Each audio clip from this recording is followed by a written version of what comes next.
को मेरा सादर नमस्कार। यहाँ उपस्थित माननीय अतिथिगण व मेरे प्रिय श्रोतागण, आज मैं शशि यहाँ उपस्थित हूँ इस विषय पर अपने विचार रखने के लिए कि क्या हम स्वतंत्र हैं, कि हम आज़ाद हैं। इसके पीछे जो प्रश्न चिन्ह लगा है, इसका अर्थ है क्या हमें पूर्ण रूप से आज़ादी प्राप्त है।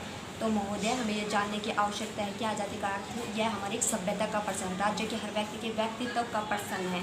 आज़ादी का अर्थ यह नहीं ले सकते कि हम शासक या हमें जो गुलाम थे उनसे पूर्ण रूप से जकड़ उनके बंधनों से मुक्ति। आज़ादी का अभिप्राय यह है कि महिलाओं को भी उनके पूर्ण रूप से विचार रखने की आज़ादी हो, प्रेस को भी उनके पूर्ण रूप से सूचना जो हमें देते हैं उन्हें अधिकार हो, उन पर किसी प्रकार का हमला ना हो, हमारी मानसिक सोच से हम आज़ाद हो। इसका अभिप्राय यह है। मैं विभिन्न चरणों के माध्यम से स्पष्ट करना चाहूँगी कि आज भी हम पूर्ण रूप से आज़ाद नहीं है। सर्वप्रथम मेरा पहला वक्तव्य है कि आज भी महिला को पूर्ण रूप से आज़ादी प्राप्त नहीं है। महोदय, वो अपने विचार व्यक्त नहीं कर सकते, उन पर ऐसा तंज कसा जाता है कि वे पूर्ण रूप से अपने विचार व्यक्त करने में भी शर्मिंदा महसूस करते हैं। क्यों? इसे हम आज़ादी करें? नहीं महोदय, हमें ये जानने की आवश्यकता है कि आज़ादी भारत के संविधान सबसे बड़ा संविधान है और भारत के संविधान में भाग 3 में मौलिक अधिकार में ये वर्णित है कि सभी को स्वतंत्रता, समानता और विचार व्यक्त करने का अधिकार है। तो महिलाओं को पूर्ण रूप से महिलाओं को स्वतंत्रता का अधिकार क्यों नहीं है? आज हमें आने और जानने में उस पर टोक लगा दी जाती है।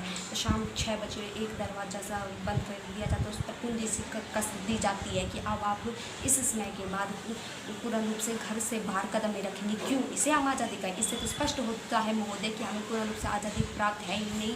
तो हम किस पूर्ण रूप से स्वतंत्रता आज़ादी की बात कह रहे हैं महोदय? मैं दूसरे तथ्य से स्पष्ट करना चाहूँगी कि प्रेस पर, भारत में प्रेस पर लगातार हमले हो रहे हैं, जो हम तक यह सूचना प्रदान करती है, हम तक कहाँ कुछ घटित हो रहा है यह बात हम तक पहुँचाती है। उन पर लगातार कुछ नीतियाँ तो बनाई होती है, लेकिन पूर्ण रूप से उन पर भी हमला किया जाता है। तो इससे भी पूर्ण रूप से महोदय ये स्पष्ट होता है कि भारत की जब प्रेस स्वतंत्र नहीं है, आज़ाद नहीं है, तो हम किस आज़ादी की बात कर रहे हैं? तो इससे तो पूर्ण रूप से स्पष्ट हो जाता है कि हम आज़ाद है ही नहीं। पर तीसरे तथ्य से मैं ये स्पष्ट करना चाहूँगी कि मानसिक सोच से स्वतंत्र, यानी कि आज भी हम अपनी मानसिक सोच विचार व बंधनों में जकड़े हुए हैं। हम पे लोग क्या कहेंगे, समाज क्या कहेगा, यह लाइन तो अक्सर हमने सुनी ही नहीं है। हम जब भी कुछ करते हैं तो कहते हैं कि देखिए इनका क्या विचार है, देखिए इनके क्या तथ्य हैं। क्यों महोदय, जब सभी को आज़ादी से अपने विचार व्यक्त करने का अधिकार है तो हमें क्यों नहीं?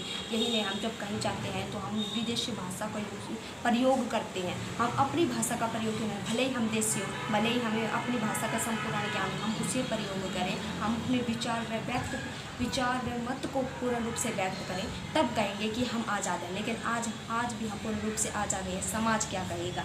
यह शब्द है, यह वाक्य है, हमें आजकल हर तीसरे व्यक्ति ने यह सुना ही होगा। इसे हम आज़ादी का, इससे पूर्ण रूप से स्पष्ट होता है कि महोदय हम आज भी आज़ाद नहीं है। चौथे तथ्य से मैं ये स्पष्ट करूँ, प्रकृति की अनिश्चितता से आज़ादी आज भी प्राप्त नहीं है। बाढ़, अकाल, कोरोना महामारी सबसे बड़ी महामारी सिद्ध हुई थी, जिससे कि हमारे देश पर क्या पूरे विश्व पर ही दुख का पहाड़ टूट पड़ा था मतलब कि।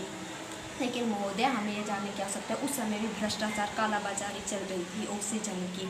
यह आज़ादी है। इस आज़ादी से तो अच्छा है कि आज़ादी हो ही नहीं। पूर्ण रूप से आज भी भ्रष्टाचार से हम कब आज़ाद होंगे, कालाबाजारी से हम कब आज़ाद होंगे महोदय?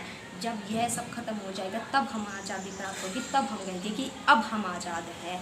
यही नहीं, बाल श्रम पर आज हम देखते हैं कि पूर्ण रूप से बच्चे हैं वो कहीं ना कहीं ढाबे पर या अन्य जो कार्य हैं वो करते रहते हैं, उन्हें पूर्ण रूप से शिक्षा का अधिकार प्राप्त नहीं होता। उन्हें तो शिक्षा की आज़ादी है, पर उन्हें शिक्षा की आज़ादी क्यों उनसे छीनी जा रही है महोदय? तो किस बात से हम कह रहे हैं कि हम आज़ाद हैं? इन सभी तथ्यों से ये स्पष्ट हो जाता है कि हमें पूर्ण रूप से शिक्षा का जब उन्हें शिक्षा का अधिकार होगा, शिक्षा की आज़ादी होगी, तभी तो वे जानेंगी कि क्या सही है और क्या गलत है। इन सभी तथ्यों से यह स्पष्ट होता है कि महोदय कि हम पूर्ण रूप से आज भी आज़ाद नहीं, हम अपने विचारों और बंधनों में आज भी जकड़े हुए हैं। जिसका स्वरूप में मैं यही कहूँगी मित्रों, जब हमें अपने पूर्ण रूप से महिलाओं को अपनी सुरक्षा का अधिकार प्राप्त हो जाएगा, अपने विचार मत रखने का अधिकार प्राप्त हो जाएगा, प्रेस पर किसी प्रकार का हमला नहीं होगा, प्रकृति की अनिश्चितता समाप्त हो जाएगी, मानसिक सोच से हम जब आज़ाद हो जाएंगे तब हम कहेंगे।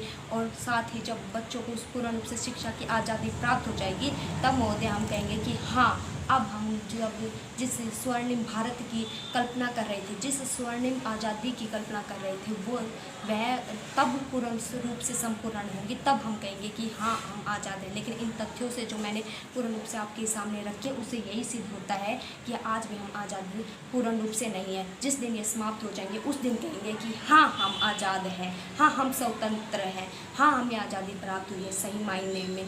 यदि मैंने कुछ अपने पूरे भाषण में कहीं भी कुछ अशब्द का प्रयोग किया हो तो मैं पुनः उनसे क्षमा मांगना चाहूँगी। आज मुझे ये इस स्पीक लफ्ज़ यानी कि पूरा मंच प्रदान किया गया, जिसके जरिए मैं अपनी बात आप सभी तक पहुंचा रही हूँ। भले ही यह ऑनलाइन माध्यम हो, लेकिन मेरे विचार व वक्तव्य पूर्ण रूप से आप तक पहुँचेंगे, मुझे इसकी पूर्ण रूप से आशा है। यदि मैंने कहीं गलत शब्दों का प्रयोग किया हो तो मैं पूर्ण रूप से इसके लिए क्षमा मांगना चाहूँगी।